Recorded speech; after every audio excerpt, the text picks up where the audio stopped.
Hey guys, it's Charlie. It's hard to describe the feeling of impending disaster that I'm getting from you, from listeners on YouTube or the radio show. Lots of messages about it, personal messages about it, or emails about it, and callers. We've been having a lot of callers on the radio program.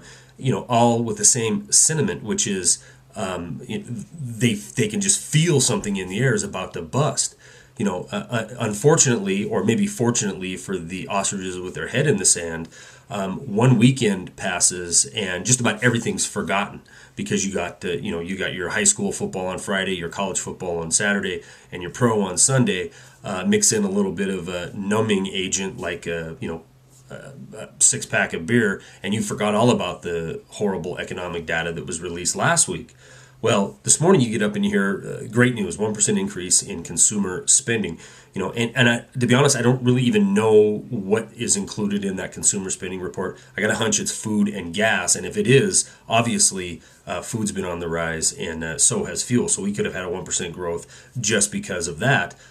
Even if it wasn't, even if it was real, how on earth is Americans spending 1% more when less of us are working, and when we do go to work, we're making less money? It tells me that 1% is probably more than likely borrowed in one fashion or another. We also have Bank of America, more stories coming out about them being, facing potential collapse.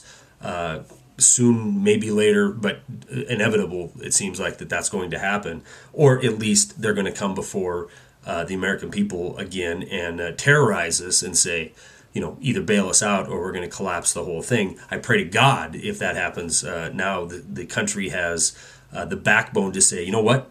If this system is that broke that we have to do bailouts in perpetuity, let it fall apart. I truly believe that's going to be the only solution. Anyhow, is to let all these too big to fail, and then clean up the pieces and get some kind of sound money, some kind of constitutional money, and some kind of constitutional republic where the interests of the people are served, not the corporatocracy.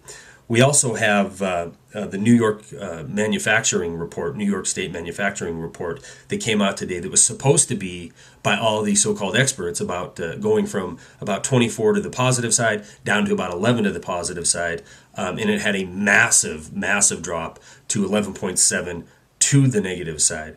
So even though we're close to the eye wall of this storm, the propaganda is going to still continue to be nonstop. The propaganda is still going to try to paint a rosy picture right up until they slip us in to the guillotine.